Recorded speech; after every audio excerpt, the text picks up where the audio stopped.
আজ বিশ্ব মা দিবস।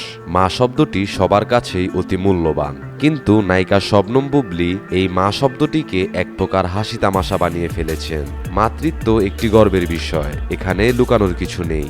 বুবলী কেন তার মা হওয়ার খবর সবার কাছে লুকাচ্ছে তা ভক্তদের এখনও অজানা। আজকের এই মা দিবসের দিনেই বুবলীকে উচিত শিক্ষা দিল অপু বিশ্বাস।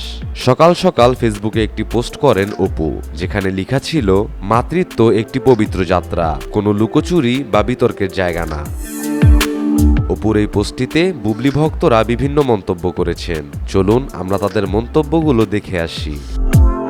সাদিয়া আফরিন বর্ষা লিখেছেন, ঠিক আছে, লুকোচুরি আপনারাও করেন, সেও করেছে, সমস্যা কোথায়? আইদা লিখেছেন, তোমার এই 2 লাইনের কথার উপর এখন কেউ কেউ রচনা লিখে ফেলবে। জেসমিন লিখেছেন, কথাটা সংক্ষিপ্ত কিন্তু এর বিশালতা অনেক। দীপ্ত ব্লগ লিখেছেন, নিজেই সেই পথের পথিক। রোদেলা দুপুর লিখেছেন, এত স্মার্ট ভাবেও বাস দেওয়া যায়। তাসনিয়া ফারিন লিখেছেন, বাসটা দারুণ ছিল।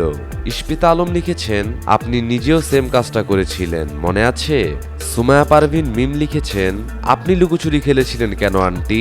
আপনিই তো এই খেলার মেইন ক্যারেক্টার, যে প্রথম এই খেলা শুরু করেছিলেন। রাইফা মেহেরিন লিখেছেন, সে নিজেও কিন্তু সেম কাজটা করেছিল, নিজের বেলায় আরাম আর অন্যের বেলায় হারাম। বাহ, ইশ্বিরে, আবারও বুবলীকে খোঁচা মারলো। ভুলে যেও না, তুমিও তো লুকিয়েছিলে, আবার কয়েকবার নাকি অ্যাবর্শনও করিয়েছ। তাহলে তখন মাতৃত্ব কোথায় ছিল? প্রিয়া ইসলাম লিখেছেন, ওয়াও, অনেক সুন্দর একটা কথা বললেন, কিন্তু হালকা থেকে বিশালভাবে একজনকে মনে হয় বাস দিলেন। শ্রাবন্তী রহমান লিখেছেন, এত সুন্দর করে বাস দেওয়া যায়, সেটা আপনি না দিলে বুঝতামই না।